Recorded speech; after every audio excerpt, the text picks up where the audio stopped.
Good evening everyone. Welcome po sa ating online Bible study. Thank you all for tuning in. Ako po si Brother Sanjay and I bring you greetings from Bethany Baptist Church, Milan.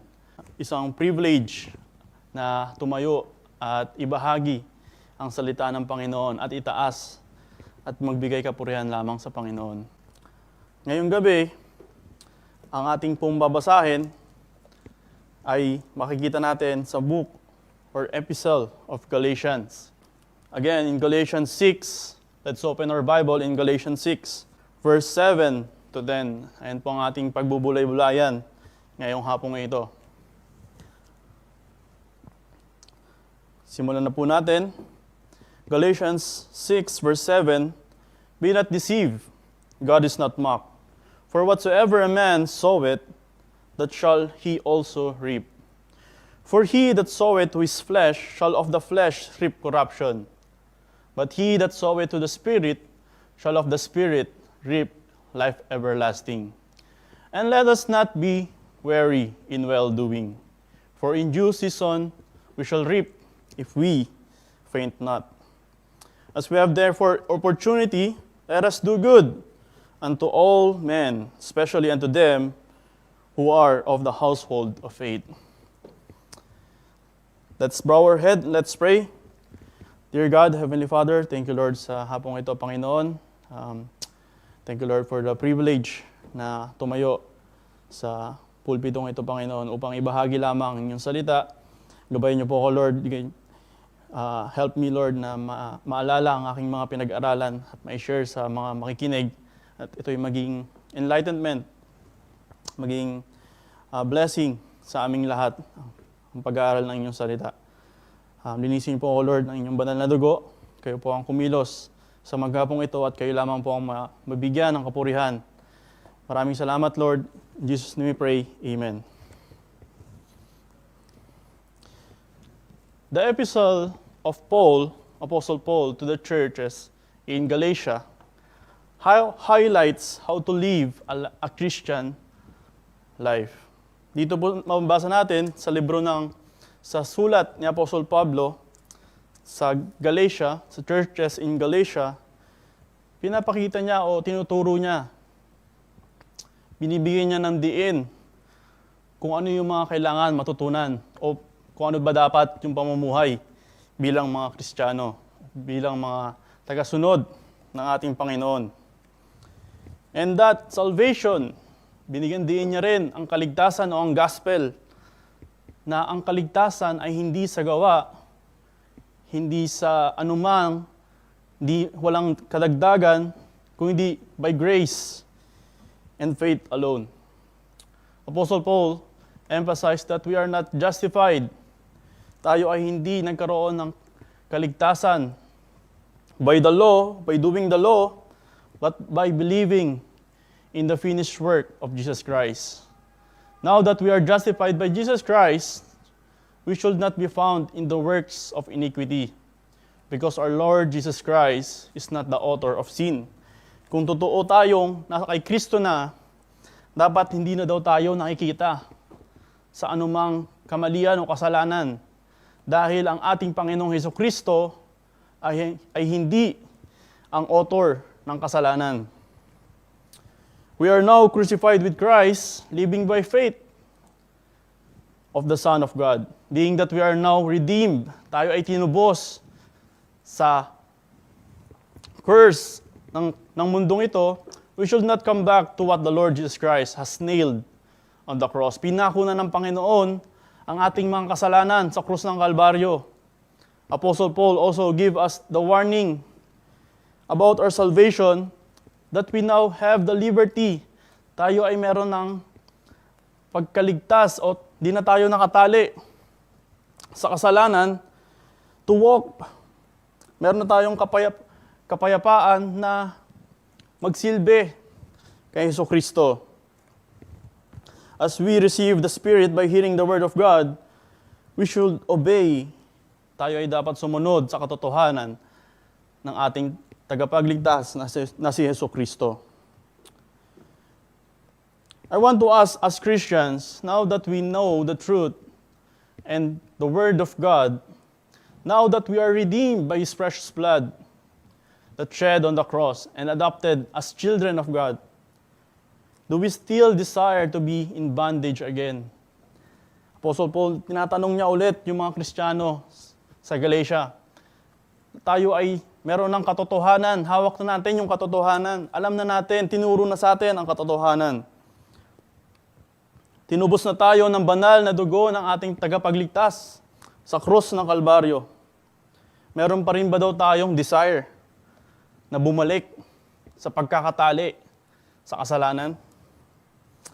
Apostle Paul hoped that all of his labor will not be in vain for the churches in Galatia, that they would live as what he taught them. He preached what he needed to preach, desiring them to walk in the Spirit that they may not fulfill the lusts of the flesh. Stand fast, therefore, where the Lord made us free, and be not entangled again in the chains of sin. Christ's salvation, finished work of salvation, will not fall short. Ang kaligtasan na binigay sa atin ng Panginoon ay hindi magkukulang upang tayo ay maligtas. That we still need to work. Hindi na kailangan ng gospel plus works. Gospel lang, salita lang ng Panginoon. Yung tinapos niya, yung pagkapako niya sa krus ng Kalbaryo. Still need to work for our salvation because it is all complete. Kompleto na.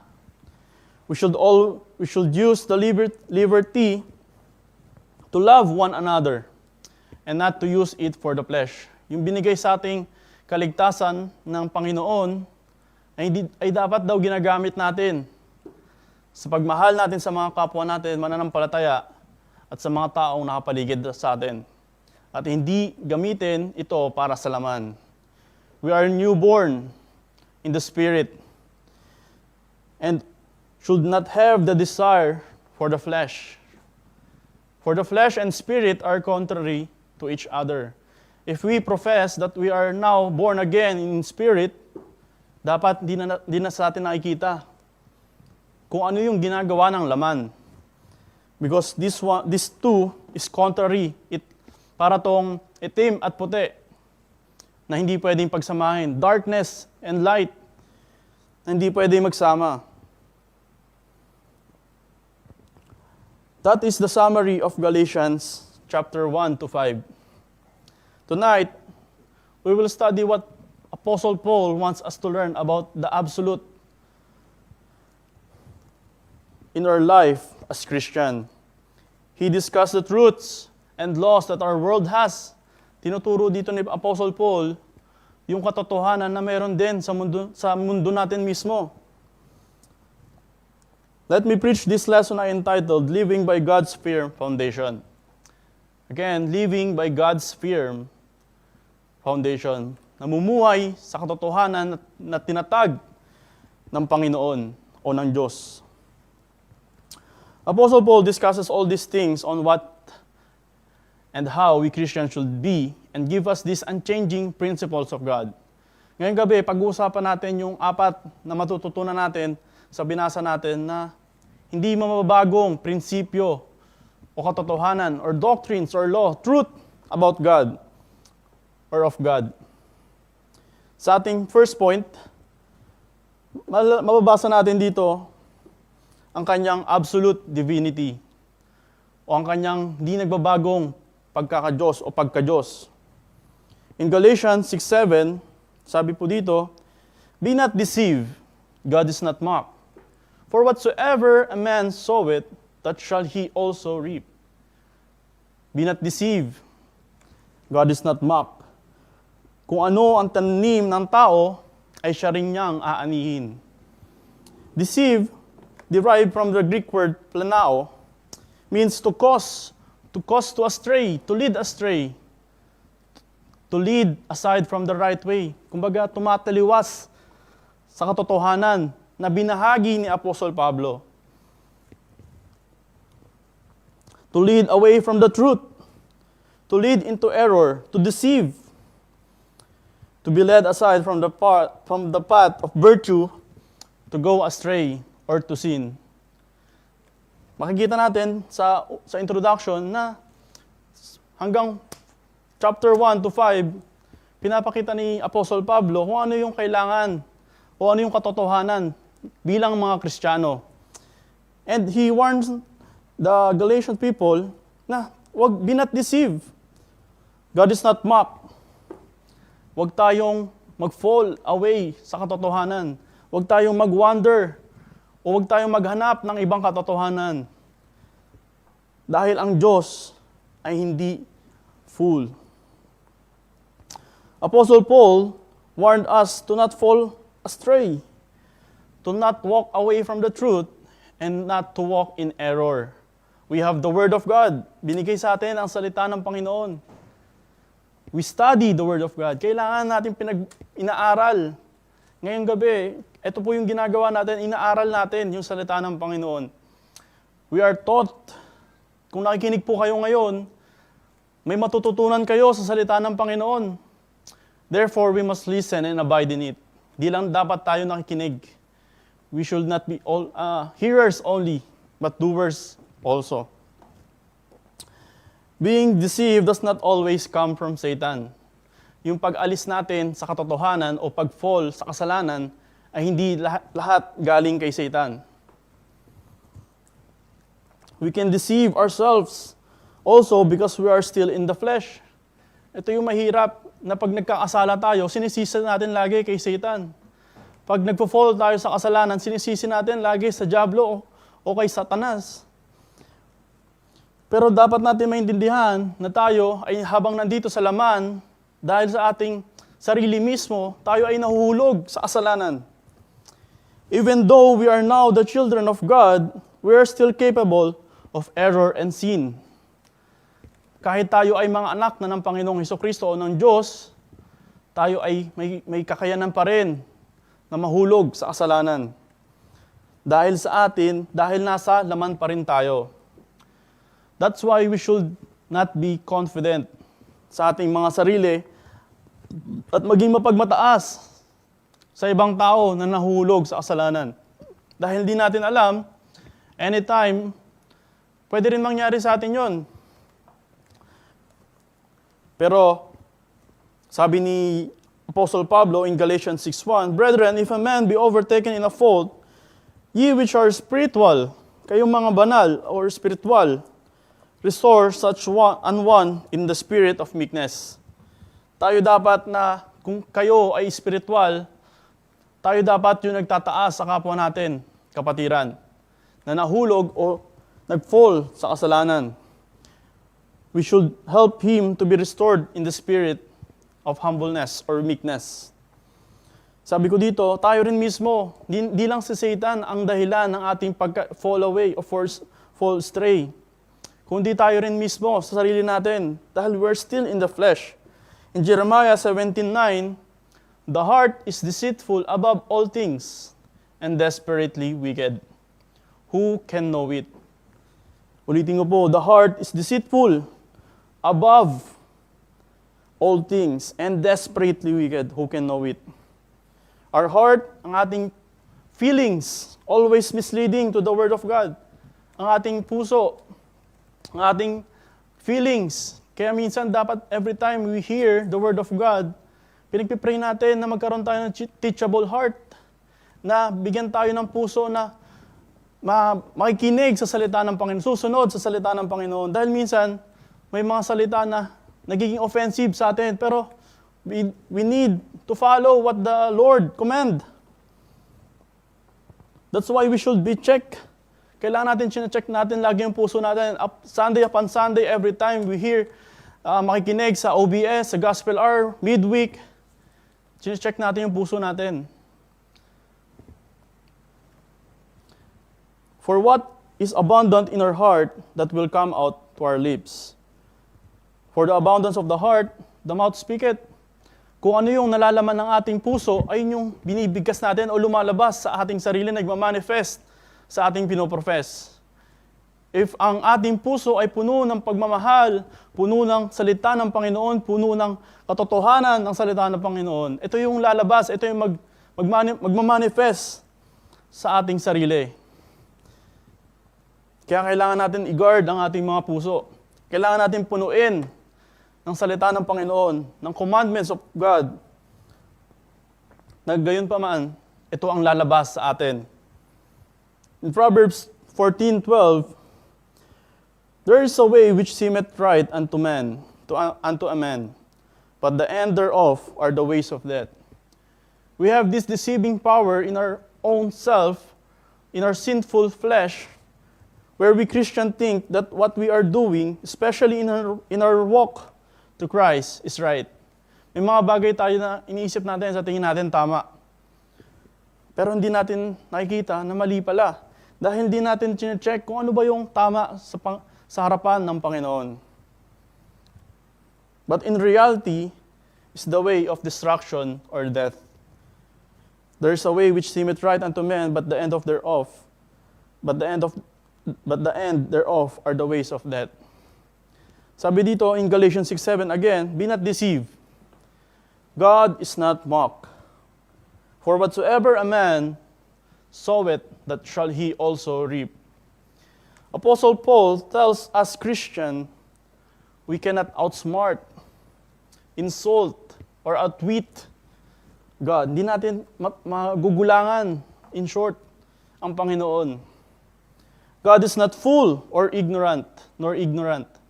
We cannot violate His law and escape the consequence of our actions. Hindi natin matatakasan kung ano yung result ng ating mga ginagawa o ating pag-violate sa law ng Panginoon. For whatever we do, there is always a consequence. If we really from God, we should walk according to His truths and words. Hindi natin matatakasan kung ano yung ginawa natin sa mundong ito. Christians and non-Christians will receive what He sows. Ultimo, tayong mga Kristiyano, matatanggap natin kung ano yung tinanim natin, kung ano yung ginawa natin, kung ano yung action or na ginawa natin patungkol sa kabanalan ng Panginoon. If we think that we can do anything that violates the law of God and escape from it because we are forgiven, dahil tayo daw ay pinatawad na, or children of God, dahil tayo ay mga anak na ng Panginoon. Kung iniisip natin na kaya natin gawin o magkasala sa salita ng Panginoon at tayo ay hindi magkakaroon ng consequence yung ginagawa natin dahil tayo ay anak na o tayo ay nagkaroon na ng kapatawaran, we are wrong. Sabi ni Apostle Paul, God is not mocked. God is not fool. We cannot outsmart God. We cannot fool God by the truth of His word. In His absolute divinity, He will act according to His character and nature. If we are still unbelievers and we offend God, kung tayo ay mga unbeliever pa rin, at tayo ay nagkakasala sa Panginoon, we will be judged in the judgment time of our life. Darating yung time na lahat tayo ay magkakaroon ng appointment time sa kamatayan. And after that, we will face the judgment of God. And He will do or judge us according to our works. According to what we saw, we will reap in the end. Now that we are the children of God and have the relationship, tayong mga mananampalataya na, ay mayroon ng relasyon sa Ama, every time we violate His commandments, we create a distance. Every time na hindi natin sinusunod yung kalooban ng Panginoon, linalayo natin yung sarili natin sa Kanya. And I believe na kung totoong mananampalataya, kung totoong anak ka ng Panginoon, hindi mo gugustuhin lumayo sa totoong nagmamahal sa'yo, sa totoong may care sa'yo, sa taong nagbigay ng buhay para sa'yo. And it will come to a point where He will chastise us. At darating din sa oras, bilang mga magulang, He is our Father, darating din yung time ng pagpapalo. Kung totoong anak tayo ng Panginoon. Apostle Paul reminds us about the grace of God to us in continuing our sins. Shall we continue in sins that grace may abound? Tayo ba ay magpapatuloy sa kasalanan? That grace may abound? God forbid. If we really, the children of God, He will not let us to continue in sin. This is the character of His divinity. In Psalms 50:21, these things hast thou done, I kept silence. Thou thoughtest that I was altogether such an oneself as thyself, but I will reprove thee, and set them in order before thine eyes. God will not disregard every action we do. Hindi hayaan ng Panginoon, o hindi alam ng Panginoon kung ano yung lahat ng ginagawa natin. Kung tayo ay nagkakasala, bibigyan niya tayo ng parusa or punishment. He will not keep silent, but surely give us His punishment in every sin we do. Lahat ng ating ginagawa ay may kapalit sa Panginoon. In Ecclesiastes 8:11, because sentence against an evil work is not executed speedily, therefore the heart of the sons of men is fully set in them to do evil. The judgment to the evil workers is not executed ng mabilisan, speedily. But it will surely be executed by Christ because of His divinity. Dahil sa Kanyang character. Dahil sa Kanyang nature. Darating yung time, hindi ito papalagpasin ng Panginoon, pero for sure, ito ay i-execute niya sa tamang panahon niya. Because walang nakakalagpas na actions sa harapan ng Panginoon. Absolute divinity. Second, the absolute truth. In Galatians 6:8, for he that soweth to his flesh shall of the flesh reap corruption. But he that soweth to the Spirit shall of the Spirit reap everlasting life. Lagi natin narinig itong quotes na to. What we sow, you will reap, is what you reap. This is the absolute truth about our life. Ito yung hindi natin matatanggi o hindi natin kayang baguhin na katotohanan sa mundo natin, sa buhay natin. And it produced many quotes, even unto believers, unto unbelievers. Kahit yung mga hindi mananampalataya, pinanghahawakan din yung katotohanan na to dahil ito yung katotohanan na kahit mga hindi mananampalataya ay naiintindihan na totoo. No one can change what is the absolute truth and definite. We cannot change what we plant or sow. Hindi natin mapapalitan kung ano yung tinanim natin, siya rin ating anihin. We cannot change what we will reap from what we plant.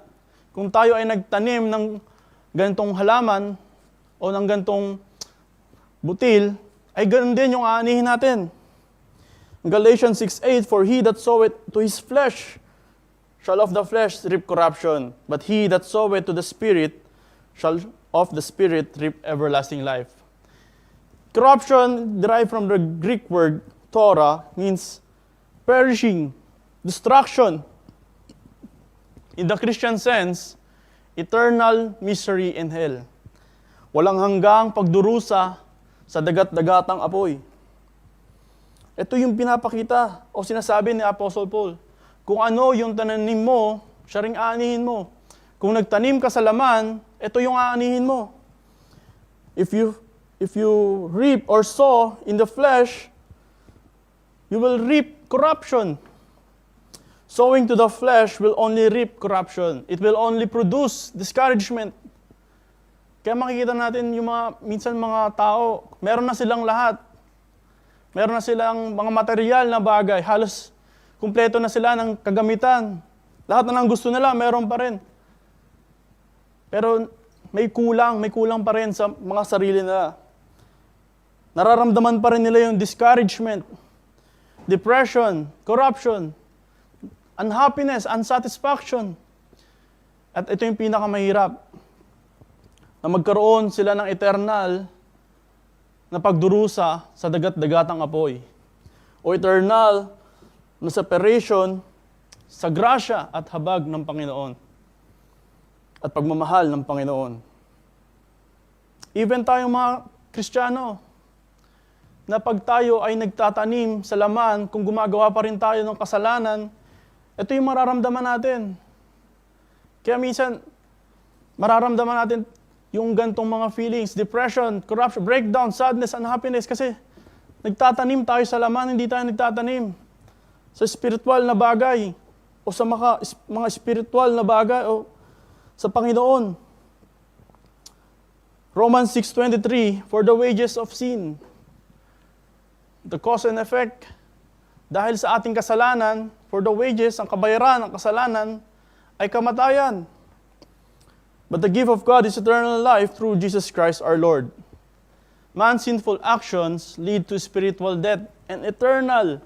Ito yung mahirap. Eternal na pagkahiwalay sa Panginoon. Pag tayo ay namatay sa aming bumabisita, hindi na natin makikita yung grasya ng Panginoon. Hindi na natin makikita yung habag ng Panginoon. That is the consequence ng ating mga ginagawa. That each one of us is bound. Lahat tayo ay patungo sa eternal na separation o sa damnation.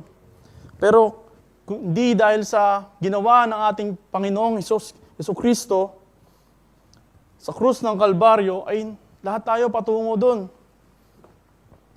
But through the redemption of Christ's death on the cross and the grace He has shown, we believers are saved from eternal damnation into eternal life. Ito yung ginawa ng Panginoon with Christ. In Romans 8:5 and 6, for they that are after the flesh do the mind of the things of the flesh. Kung sino ang mga nasa laman, o kung sino ang mga hindi mananampalataya, wala sa spiritual na pagmamahal ng Panginoon, ay ginagawa yung mga bagay na nasa laman. But they that are after the Spirit do the things or the things of the Spirit. Kung sino yung mga taong mananampalataya, born again, ay ginagawa yung mga spiritual na bagay. Kaya ngayong gabi, kung nakikinig ka sa salita ng Panginoon, nakikinig ka o focus ka sa salita ng Panginoon, ay ito ang patunay na nasa spirit tayo. For to be carnally minded is death, but to be spiritually minded is life and peace. A true born again in the Spirit does the things which are spiritual. Ngayong mga oras na to, I hope na nakikinig tayo. And they that are after the flesh does the way of the carnal. I believe yung mga taong wala sa spiritual na bagay o spirito, ay hindi mo makikita, makikinig dito. In Galatians 6:8, for he that soweth to his flesh shall of the flesh reap corruption. But he that soweth to the Spirit shall of the Spirit reap life everlasting. Ito yung maganda. Na pag nagtanim tayo sa Espiritu, it will reap everlasting life. Walang hanggan. Yung mga blessing na natatanggap natin dito, mawawala rin yan. Yung mga bagay, yung mga material na bagay dito sa mundo, dahil sa paghihirap mo, mawawala rin yan. Pero yung spirit na mga bagay na tinatanim mo dito, ay pangwalang hanggang buhay. Sowing in the flesh is living in the life that Apostle Paul described. In Galatians 5:19-21, now the works of the flesh are manifest, which are these: idolatry, fornication, uncleanness, lasciviousness, idolatry, witchcraft, hatred, variance, emulations, wrath, strife, seditions, heresies, envying, murders, drunkenness, revilings, and such like, of which I tell you before, as I have also told you in the time past, that they which do such things, kung sino ang mga gumagawa nito, which do such things, shall not inherit the kingdom of God. Kung sino ang mga nagtatanim sa laman o gumagawa ng naayon sa laman, shall not inherit. They will not be in the kingdom of God. Ito po ang katotohanan. Galatians 5:16, this I say then, walk in the Spirit, and ye shall not fulfill the lust of the flesh. Ayaw mong gawin yung mga bagay na to na ginagawa ng laman? Walk in the Spirit. Live a spiritual life. Study the spiritual things. Do the spiritual things. And ye shall not fulfill the lust of the flesh. If we are really believers of Christ, we should not fulfill. Di na dapat natin ginagawa kung ano yung gusto ng ating laman. Meron na tayong kakayanan na tumanggi sa kasalanan. We can conquer it by the help of God and by the Spirit, the Holy Spirit. Meron na tayong banal na espiritu na nananahan sa ating mga sarili. Galatians 5:22-24, but the fruit of the Spirit is love, joy, peace, long-suffering, gentleness, goodness, faith, meekness, temperance. Against such there is no law. And they that are Christ have crucified the flesh. Ipinaho na ang kanilang mga laman with the affections and lusts. If we live in the Spirit, kung tayo ay totoong namumuhay na sa Espiritu, let us also walk in the Spirit. If we are born again in the Spirit, our lifestyle, our character, the way we live, the way we talk, should be guided, instructed, and empowered only by the Spirit. Ay dapat nasa Espiritu na lahat ng ating ginagawa. Sa amin po mga bisita, Jesus Christ did this absolute truth. Ginawa rin ng Panginoon ang katotohanan na ito. He laid down. He saw His life. And because of that, we can have reap. Meron na tayong kaligtasan dahil sa ginawa ng Panginoon. Dahil sa binigay niyang buhay, nagpapako siya sa krus ng Kalbaryo, nagkaroon na rin tayo ng kaligtasan. I hope that you will understand this. If we reap in the flesh or continue without the right relationship with God, we will suffer and we will reap eternal life in damnation. We only need to repent. Kailangan natin talikuran ang ating kasalanan. Kailangan natin iyakan ang mga kasalanan. Mahalin ang Panginoong banal. Manampalataya sa ginawa ng Panginoon sa krus ng Kalbaryo. Kung ano yung tinanim niya at inaani niya. We are all sinners. We need the Lord Jesus Christ to save us from what we have sown. Tayo ay mga nagtatanim pa rin sa laman. Kung hindi sa ginawa ng Panginoon, hindi tayo magkakaroon ng kaligtasan. At ang ani lang natin ay ang walang hanggan na separation sa pagmamahal ng Panginoon.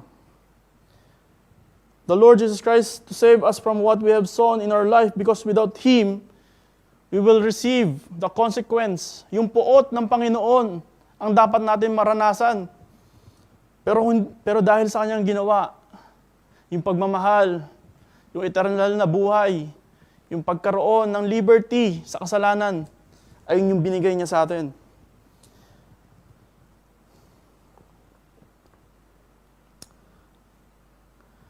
The unchanging principles of God, first, the absolute divinity, absolute truth, and second and third, the absolute reward. Galatians 6:9, and let us not be weary in well-doing. Huwag tayong mapagod sa paggawa para kay Kristo o para sa Diyos. For in due season we shall reap, if we faint not. Let us not be discouraged. Tayo ay huwag ma-discourage sa pagsilbi, sa pamumuhay bilang Kristiyano, sa pagbigay kapurihan sa Panginoon. Because time will come, darating yung oras, Hindi man natin maabutan ang pagbalik ng Panginoong Jesucristo dito sa lupa, pero time will come, we will face Him. We will see Him. And everything na ginagawa natin, yung ginagawa nating pagbigay ng kapurihan sa Panginoon, meron tayong magiging reward. And the crown we will receive, lahat ng korona na ginawa natin para sa Panginoon, we will receive, will be offered to Him. Ito yung pinakamasarap. Na lahat ng reward na matatanggap natin ay ibabalik natin sa Panginoon. Dahil siya lang naman yung dapat mabigyan ng korona, siya lang naman dapat yung mabigyan ng glory. Queen Elizabeth, the Queen of London, on how many years was asked about Christ. Tinanong siya ng isang reporter before. Sabi niya, she hopes that Christ will come back with her lifetime. Gusto niya na bumalik ang Panginoon sa kanyang buhay, sa time ng kanyang buhay pa, na siya ay buhay pa. And the reason is, she want to lay her crown at the feet of Jesus Christ. Gusto niyang ialay yung korona na meron siya sa paanan ng Panginoon. Don't stop serving God. Don't stop doing the good works. Don't stop giving all for the glory of God. Don't stop sowing for His glory because we will reap in heaven. Hindi lang sa lupa.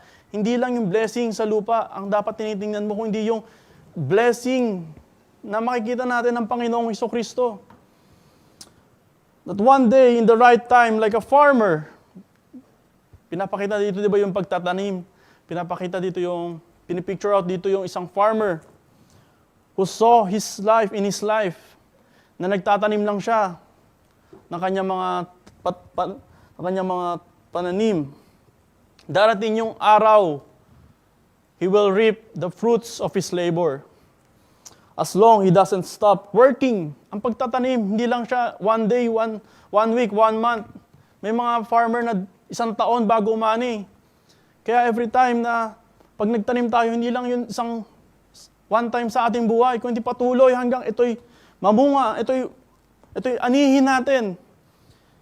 He doesn't stop working, taking care and watering the plant he saw. Dahil alam niya, darating yung araw sa buhay niya, naaanihin niya rin lahat ng yon.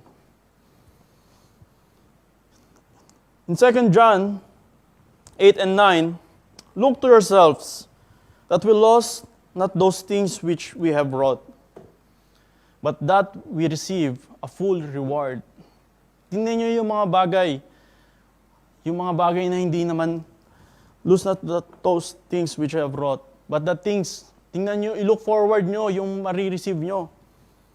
Marireceive natin yung pagharap natin sa Panginoon. Whosoever transgresseth and abideth not in the doctrine of Christ hath not God. He that abideth in the doctrine of Christ, and he hath both the Father and the Son. It is our duty as Christians to be vigilant, be not weary, to take responsibility for our spiritual lives, studying the Word of God, walking with Him, and doing what the Lord has purposed us to do. Dapat ginagawa natin kung ano yung bilang Kristiyanong ginagawa. Be Christians. As believers, once we transgress from the Word of God, we will reap the consequence of spiritual separation and loss. Truly abiding and remaining steadfast with the doctrines of Christ assure us that we have the Father. Kung totoong tayo ay namumuhay na naayon sa salita ng Panginoon, naayon sa katotohanan ng salita ng Panginoon, tayo ay patunay na nasa Ama at na kay Kristo. We will receive the full reward, the full happiness and joy in Christ. Every time na ginagawa mo yung para kay Kristo, wala ka naman natatanggap materially, pero pag alam mong ginawa mo para kay Kristo, ito yung natatanggap mo. Undescribable na feelings ng kaligayahan. He is our fullness and everything and all. We will face Him sa tamang panahon. And we will hear, ito yung masarap pakinggan sa pagdating ng reaping time. Well done, my faithful servant. Well done, my faithful servant. 1 Corinthians 15:58. Therefore, my beloved brethren, be steadfast, unmovable, always abounding in the work of the Lord. For as much as you know that your labor is not in vain in the Lord. Lahat ng ginagawa mong pagpapagal para kay Kristo ay hindi mapapawala. As Christians, we are encouraged to remain firm and unwavering in our commitment to live the principles and teachings of Jesus Christ. We are to sow the seeds, yung mga spiritual na bagay, faithfulness and dedication to the work of God, to the work of the Lord. Our act of service in the ministry, sharing the word of God, living by His word. Each of our effort, maliit man ito o malaki, will not go unrewarded. Hindi makakalimutan ng Panginoon. Absolute divinity, absolute truth, absolute reward. Lastly, absolute obedience. Galatians 6:10, as we have therefore opportunity, let us do good unto all men, especially unto them who are of the household of faith. Every time na meron daw tayong opportunity, kailangan natin mag-minister or to share, to be a blessing, to do works, to serve unto all men. Kahit yung mga unbeliever, kahit yung hindi natin kilala, not only to our family or brethren, but unto everyone we will encounter. Dapat tayo daw mga Kristiyano ang nakikitaan ng paggawa ng mabuti. Even sa labas, hindi lang sa loob ng simbahan, hindi lang sa bahay natin. Not only inside the church or houses, but especially unto the brethren and who are of the household of faith. Especially sa ating mga kapatiran. Dapat tayong unang tumutulong. Tayong unang nagsiserve, nagmi-minister sa mga ating kapatiran and sa labas. In Proverbs 3:27, withhold not good from them to whom it is due, when it is the power of thine hand to do it. When we understand that someone really needs help, we have the opportunity to help and do it. Kung meron tayong makakilala na nakikita natin kailangan ng tulong, gawin daw natin. It is better for us to understand how it is to be in their position and reach out to them. Give them a helping hand. Kailangan tayo yung unang tumutulong. Pag tayo ang hinian ng tulong, dapat tayo yung unang nagbibigay. In 1 Thessalonians 3:12, the Lord make you increase and abound in love toward another, and toward all men, even as we do toward you. If we understand, kung totoong naiintindihan natin na ang lahat ng bagay ay galing sa Panginoon, dapat hindi mabigat sa atin magbigay o tumulong sa iba. We should be the channel of blessing also to others. Hindi lang sa ating mga minamahal o sa ating pamilya, kundi sa mga taong nangangailangan talaga ng tulong. James 2:15-16, if a brother or sister be naked and destitute of daily food, and one day of you say unto them, depart in peace, be ye warm and filled. Notwithstanding ye give them not those things which are needful to the body, what doth it profit? If a brother or sister be naked and destitute of daily food, kung meron tayong kapatid na nangangailangan ng pagkain, dapat din ayun yung binibigay natin. If someone has a physical need, do or provide what is necessary to fulfill the need. Kung physical ang pangangailangan, physical din ang ibigay. Kung spiritual ang pangangailangan, spiritual din ang ibigay. Sometimes there are brethren who need physical help, but we give them spiritual assistance like saying, I will pray for you. Hindi dapat ganun. Naintindihan mo na mayroong pangangailangan ng kapatiran, naintindihan mo na may kakayanan ka magbigay dahil sa pagpapala ng Panginoon, hindi dapat I will pray for you. Yung response mo. This is not entirely wrong, for it also needs spiritual support. However, we must remember that our actions to help are also in need. Sa amin po mga bisita, I believe na nakikinig po kayo. Meron po tayong 8 na bisita.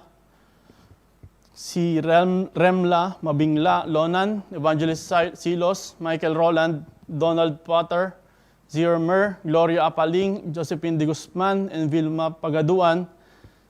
I believe na nangangailangan po kayo ng spiritual na pagkain. Nangangailangan kayo ng spiritual na bagay. And ngayong gabi, binibigay po namin, sinashare po namin yung salita ng Panginoon. Kailangan nyo po ng tagapagligtas. We are all sinners. Lahat po ng ginagawa natin may consequence. Tayo ay makasalanan, tayo ay patungo. Dahil sa kasalanan, merong kamatayan at tayo ay patungo sa impyerno. Sana po maintindihan nyo na ito po yung in-offer namin, sinishare namin. Dahil ito po yung naiintindihan namin na kailangan nyo.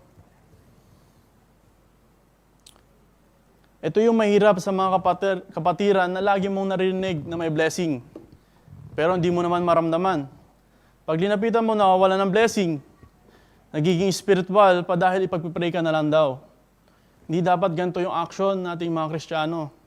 Kahit sa ating mga hindi natin kasama sa church, dapat tayo yung unang nagbibigay. Tayo yung unang nalalapitan. Tayo yung unang nahihingian ng tulong. Kasi it is better to give. It's blessed to give than to receive. May naiintindihan naman natin lahat ng binibigay sa atin ng Panginoon ay galing sa Panginoon. Sa amin po mga bisita, sana po naiintindihan nyo. Kailangan po natin ng tagapagligtas. And kung ano yung ginawa, yung tinanim ng Panginoon, what He saw on the cross of Calvary, siya po ay namatay sa krus ng Kalbaryo, binigay ng Diyos ang kanyang bugtong na anak upang tayo ay magkaroon ng kaligtasan. At yung kaligtasan na yon ay yung rinirip na ginawa ng Panginoon. Kailangan na lang natin manampalataya sa ginawa ng Panginoong Jesucristo. Di na natin kailangan mamatay din sa krus o gumawa ng kabutihan, umanib sa religion, umayon sa mananampalataya. We need to understand that all things has done should be produced as an action. Sa amin po mga bisita, sana po maintindihan nyo. And if you understand na kailangan natin manampalataya, kailangan natin ng tagapagligtas dahil sa ating mga tinatanim na kasalanan sa mundong ito. At magkakaroon tayo ng consequence. Once we die, we will face judgment. Tayo po ay mananalangin. Dear God, Heavenly Father, thank you Lord sa hapon na ito, Panginoon. Salamat Lord sa inyong salita, sa katotohanan na hindi pwedeng baliin, Panginoon. Salamat Lord na naintindihan ko, narinig ko na ang ginagawa kong kasalanan ay may consequence na kamatayan at eternal na separasyon sa inyong pagmamahal at habag. Kailangan ko po ng tagapagligtas. Kailangan ko po maintindihan na ako ay makasalanan. Kumilos po kayo sa aming mga puso. Ipaintindi niyo po sa akin na kailangan ko ng ginawa niyo sa krus ng Kalbaryo. Maraming salamat, Panginoon, sa gabing ito. Amen. As we continue, our holiness should produce a Christ-like character.